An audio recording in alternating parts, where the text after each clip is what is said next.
Welcome to Vidya blog. आज गीता की कुछ बहुत ही प्यारी लाइन। भक्त को उद्धार करने, दुष्टों का विनाश करने तथा धर्म को फिर से स्थापना करने के लिए मैं हर युग में प्रकट होता हूँ।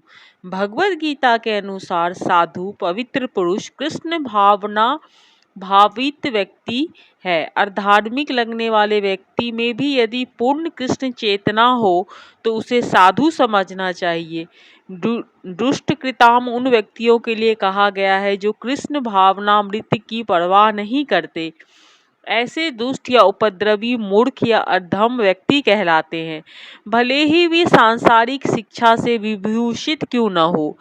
इसके विपरीत यदि कोई 100% कृष्ण भावनामृत में लगा हो है तो वह विद्वान या संस्कृत ना भी हो फिर भी वह साधु माना जाता है। जहाँ तक कि अनीश्वरवादियों का प्रश्न है, भगवान के लिए आवश्यक नहीं कि वे इनके विनाश के लिए उस रूप में अवतरित हो जिस रूप में रावण तथा कंस का वध करने के लिए हुए थे। भगवान के ऐसे अनेक अनुचर हैं जो असुरों का संहार करने में सक्षम हैं, किंतु भगवान तो अपने उस निष्काम भक्तों को तुष्ट करने के लिए विशेष रूप से अवतार लेते हैं जो असुरों द्वारा निरंतर तंग किए जाते हैं। असुर भक्त को तंग करता है, भले ही वो उसका सगा संबंधी क्यों न हो। यद्यपि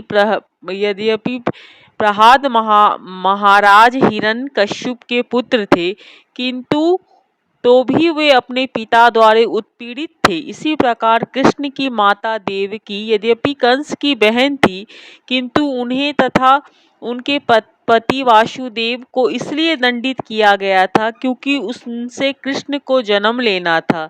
अतः भगवान कृष्ण मुख्यतः देवकी के उद्धार करने के लिए प्रकट हुए थे, कंस को मारने के लिए नहीं, किंतु ये दोनों कार्य एक साथ संपन्न हो गए।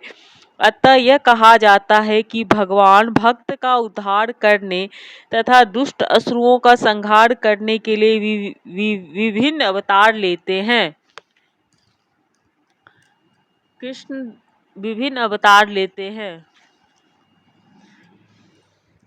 हे अर्जुन, जो मेरे अभिभाव तथा कर्मों की दिव्य प्रकृति को जानता है वो इस शरीर को छोड़ने पर इस भौतिक संसार में पुनः जन्म नहीं लेता, अपितु मेरे सनातन धाम को प्राप्त होता है।